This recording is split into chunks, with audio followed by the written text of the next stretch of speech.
Bersama saya, Yani Ahli Madya Gizi sebagai moderator yang nanti akan memandu jalannya acara ini. Pada kesempatan ini, DPC Persakit Sragen sudah hadir dalam acara talk show gizi dalam rangka nasional 1 tahun 2021 dengan mengambil tema sudah sehat bebas anemia. Tentunya dengan gizi seimbang remaja sehat Indonesia pun akan menjadi kuat. Bapak Ibu, saudara peserta yang berbahagia, kami ucapkan terima kasih kepada narasumber yang telah meluangkan waktunya untuk di acara hari ini. Terima kasih pula seluruh peserta talk show dimanapun berada. Bapak Ibu peserta talk show dimanapun berada, marilah kita menundukkan kepala sejenak seraya memohon ridhonya agar acara berjalan lancar hingga akhir nanti. Mulai. Selesai.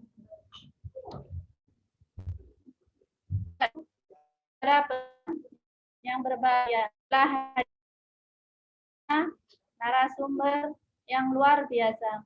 Beliau sangat kompeten di bidang gizi dan sudah cukup lama berkecimpung dalam bidang gizi.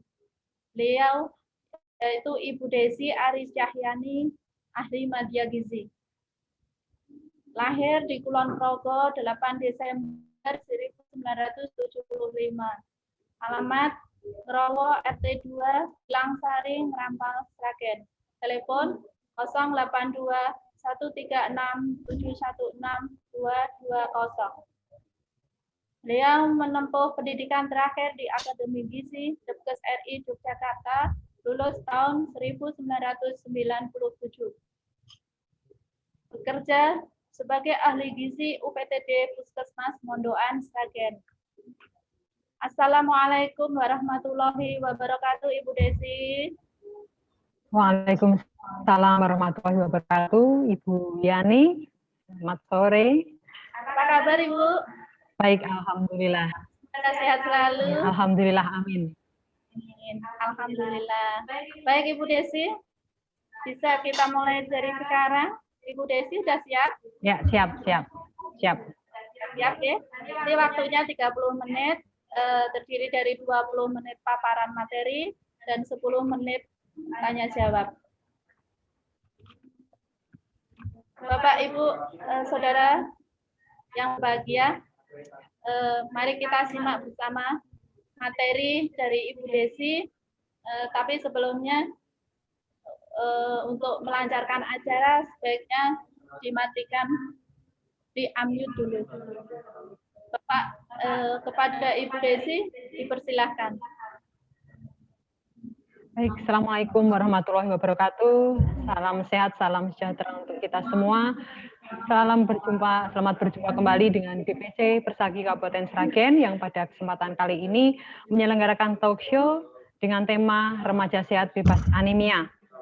Pada kesempatan kali ini saya akan berbagi pengalaman tentang masalah remaja dan anemia. Telah kita ketahui bersama bahwa yang dimaksud dengan remaja adalah masa transisi dari masa anak ke masa dewasa yang ditandai dengan sejumlah perubahan biologis, kognitif, dan emosional. Menurut WHO, remaja adalah rentang usia antara 10 sampai dengan 11 tahun. Bahan dan emosional mempunyai konsekuensi terjadinya penambahan kebutuhan gizi atau kebutuhan kalori.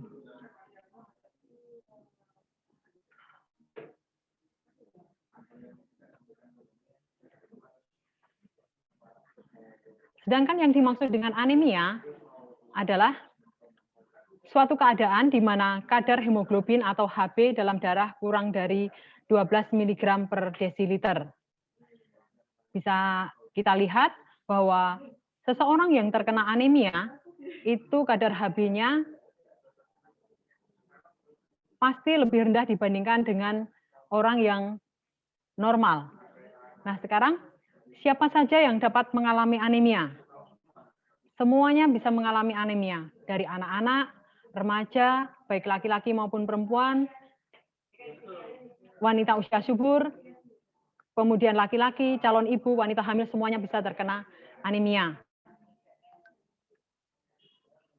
Bagaimana kita mengenal tanda-tanda anemia?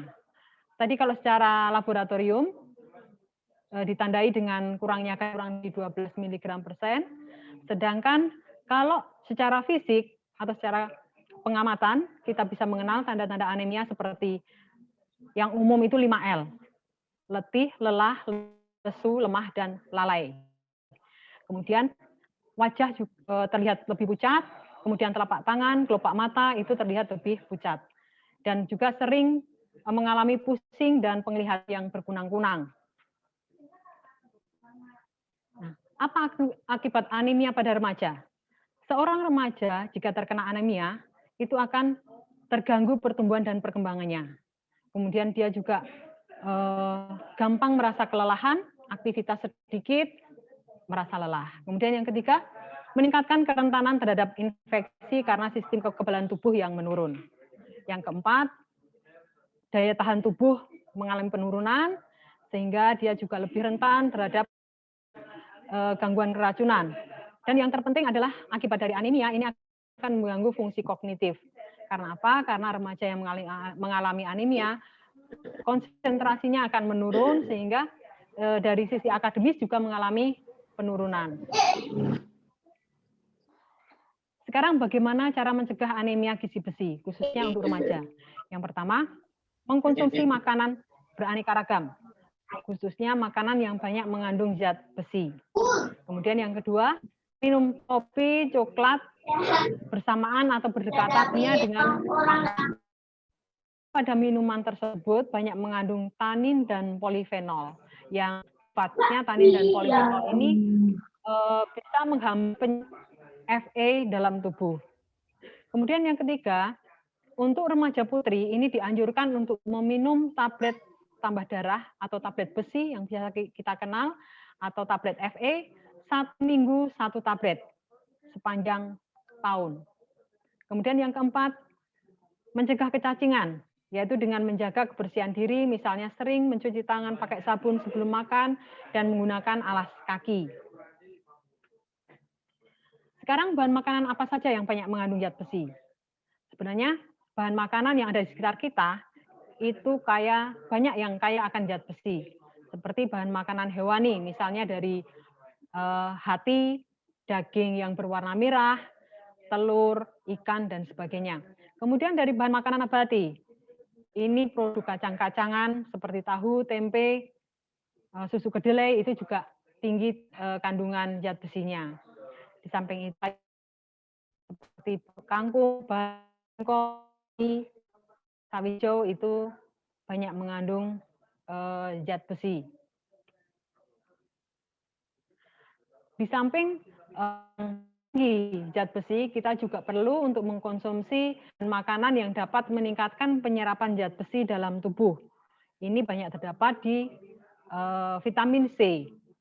Mengapa? Karena vitamin C ini akan membuat kondisi lambung menjadi lebih asam, sehingga perubahan zat besi dari bentuk ferri menjadi ferro itu akan lebih optimal. Zat besi dalam bentuk ferro itu akan lebih mudah diserap oleh tubuh, sehingga kita sangat dianjurkan apabila mengkonsumsi tablet tambah darah atau mengkonsumsi makanan yang banyak mengandung besi atau Fe, ini juga diikuti dengan mengkonsumsi makanan sumber vitamin C. Sumber vitamin C ini banyak kita temui di buah-buahan yang berwarna atau kuning, seperti jambu biji, jeruk, pepaya, pisang, nanas, dan lain sebagainya. Dan tentunya ini sangat mudah didapat dan harganya juga tidak terlalu mahal. Nah, sekarang bagaimana mengatur menu agar terhindar dari anemia? Apa saja yang harus diperhatikan? Tentunya kita harus mengikuti kaidah gizi seimbang. Ada 4 pilar dalam gizi seimbang. Yang pertama, mengkonsumsi aneka ragam makanan. Di setiap kali makan, hendaklah mengandung sumber zat tenaga, sumber zat pembangun, dan sumber zat pengatur. Kemudian yang kedua, membiasakan untuk berperilaku hidup bersih, mencuci tangan dengan sabun sebelum makan dan sesudah buang air besar ataupun air kecil. Kemudian yang ketiga, selalu memantau pertumbuhan atau menimbang berat badan secara teratur. Dan yang keempat, melakukan aktivitas fisik atau rajin berolahraga. Kalau di dalam menu sehari-hari, kita bisa mengatur menu makanan kita sesuai dengan kaidah isi piringku. Jadi di dalam satu kali makan, dalam satu piring, separuh porsi dari makanan kita, dari piring kita, itu diisi dengan buah dan sayur. Kemudian separuh yang kosong, 2/3-nya kita isi dengan sumber makanan pokok, bisa berupa nasi, roti, mie, atau umbi-umbian. Kemudian sepertiga yang kosong kita isi dengan lauk pauk, baik dari sumber hewani dan sumber nabati. Nah, ini ada contoh bagaimana menu makan untuk remaja. Pagi hari atau breakfast itu biasanya pukul 6, kita mulai dengan makan pagi. Makan pagi itu hendaknya juga mengikuti tadi kaidah isi piringku. Jadi bisa dengan mie goreng sayuran ditambah dengan segelas susu. Kemudian jam 10 kita makan selingan berupa buah jeruk misalnya, kemudian makan siang jam 12, ini kita bisa makan komplit. Ada nasinya, ada sayurnya, ada lauk nabati, ada lauk hewani. Kemudian minumnya bisa dengan jus. Pukul 15 kita ada selingan lagi, dan pukul 18 kita makan malam. Seperti itu. Nah, yang perlu diperhatikan untuk remaja itu adalah sarapan pagi. Biasakan untuk setiap remaja itu sarapan pagi, karena biasanya anak-anak kita itu kalau disuruh sarapan pagi susah dengan alasan tergesa-gesa lah, bangunnya kesiangan, atau mungkin kalau sarapan perutnya sakit, malah mual. Padahal sarapan pagi ini sangat penting sekali karena pagi hari ini merupakan waktu yang harus untuk mengisi energi. Karena kita setelah tidur selama hampir 8 jam kita tidur dan tidak ada asupan apapun yang masuk, sehingga di pagi hari kita membutuhkan asupan makanan untuk mendukung kegiatan kita pada hari itu, ya. Nah, kemudian yang tidak kalah pentingnya adalah bagi remaja putri khususnya itu minum tablet tambah darah. Untuk remaja putri dianjurkan minum tablet tambah darah 1 butir minggu. 1 minggu 1 butir saja. Bisa misalnya kita ambil hari Senin atau hari Selasa kita minum tablet tambah darah. Di minggu berikutnya hari Senin atau Selasa kita minum tablet tambah darah lagi. 1 butir 1 minggu sepanjang tahun. Nah, yang harus minum adalah yang pertama, minumlah tablet tambah darah dengan air putih atau dengan sari buah. Jangan minum dengan air teh, susu, atau kopi, atau coklat. Karena ini akan mengurangi penyerapan zat besi dalam tubuh sehingga manfaatnya tidak optimal. Di dalam teh, susu, atau kopi itu banyak mengandung tanin dan polifenol yang sifatnya menghambat penyerapan zat besi dalam tubuh.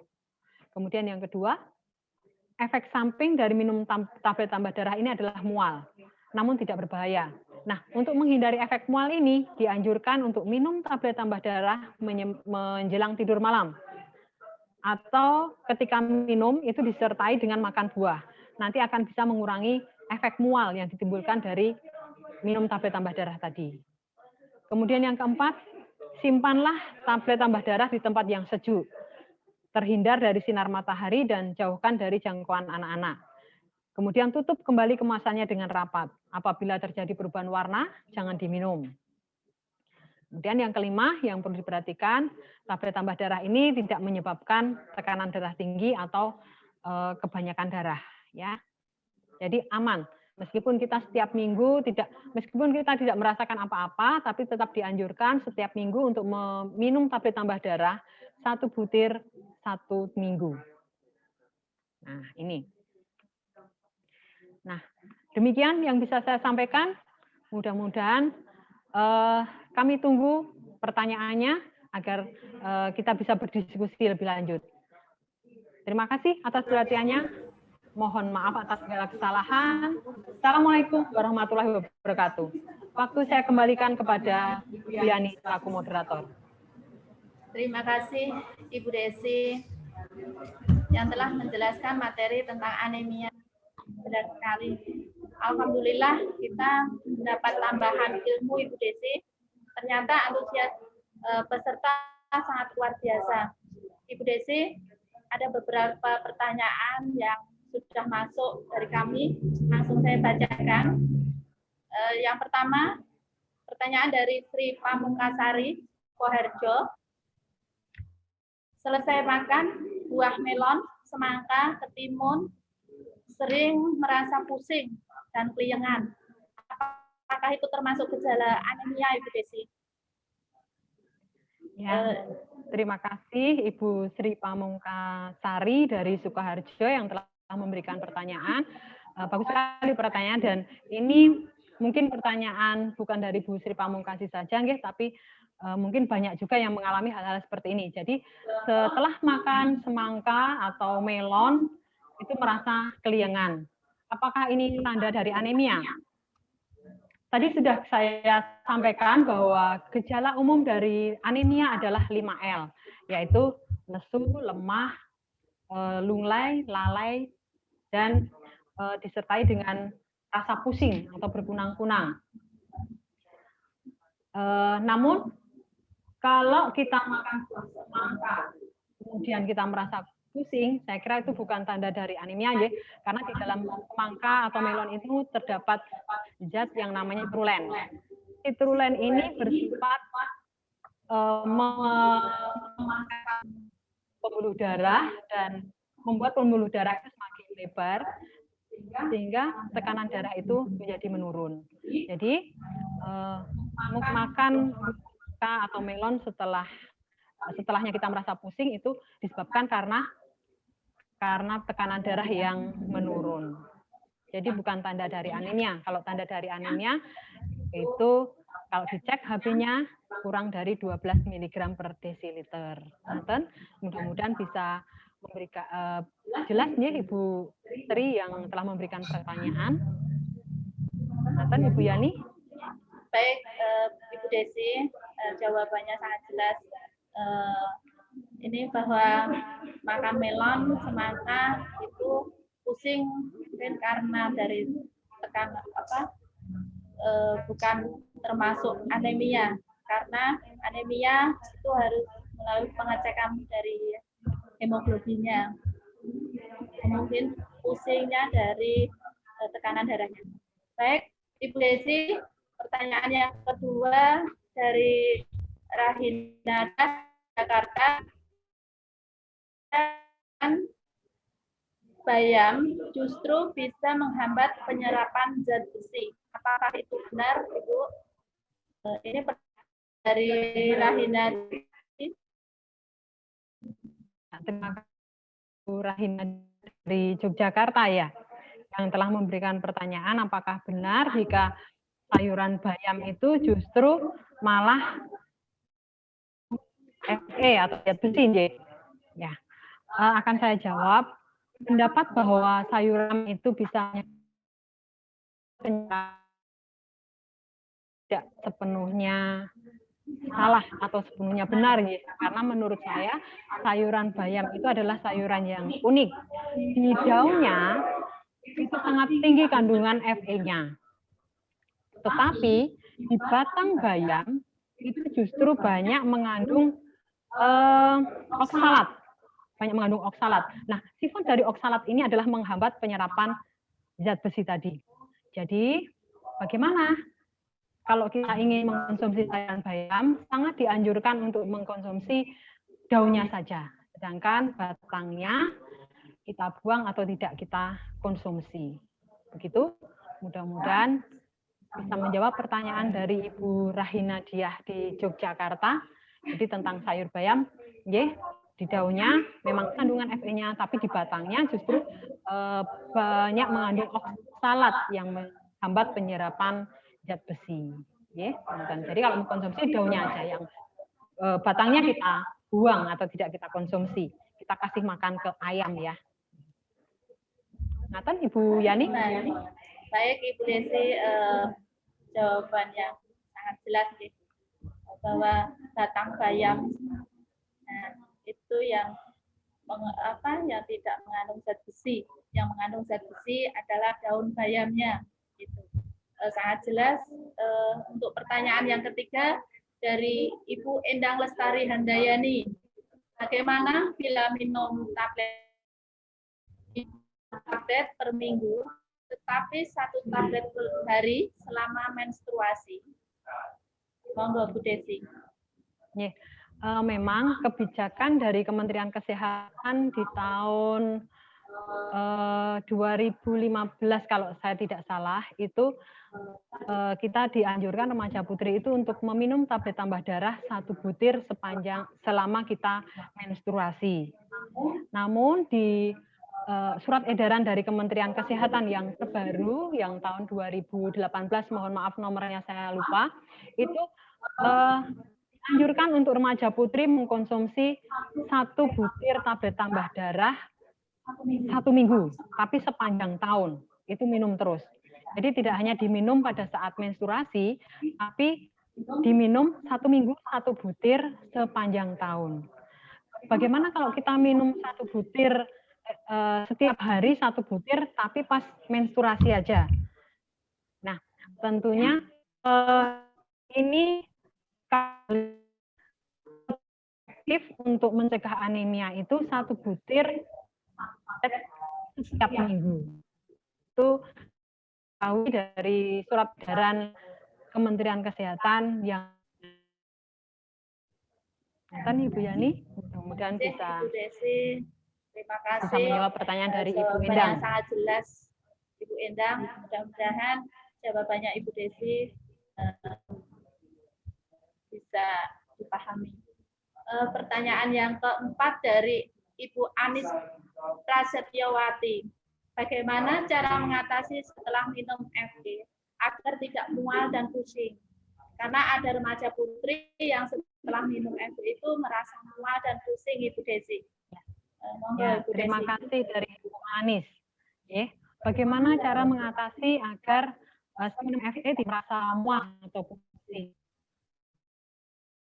Jadi karena ciri khas dari zat besi berefek mual. Bagaimana cara menguranginya?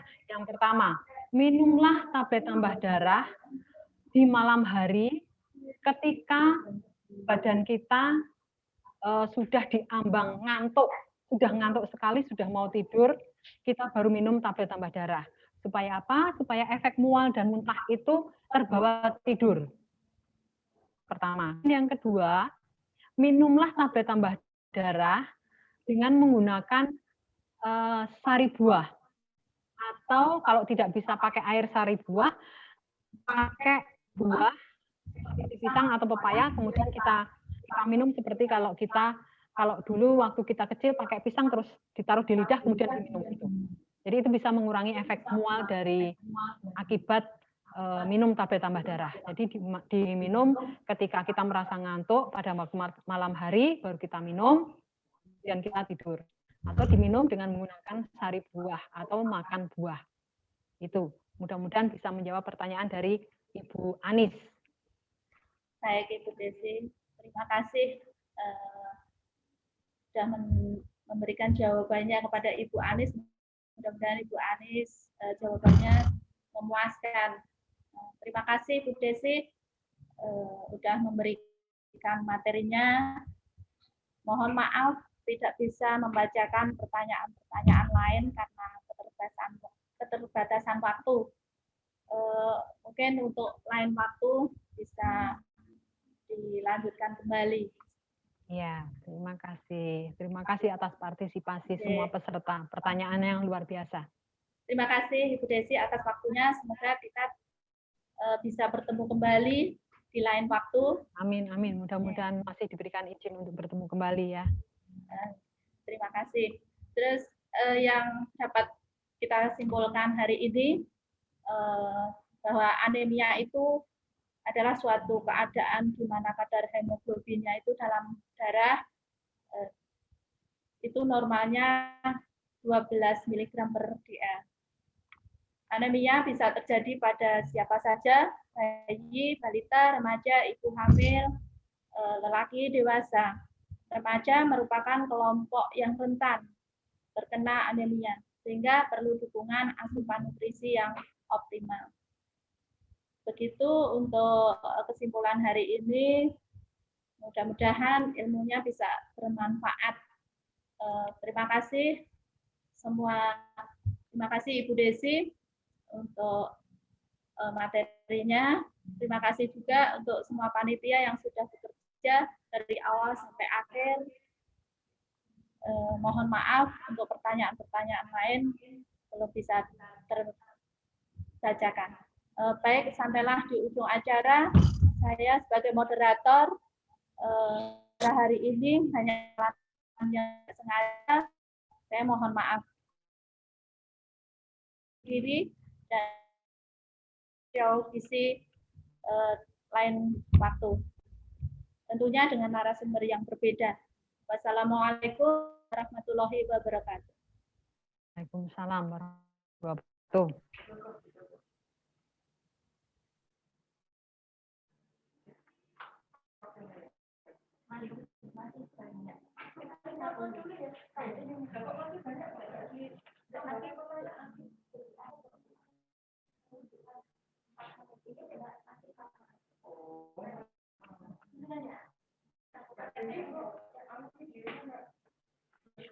Ya.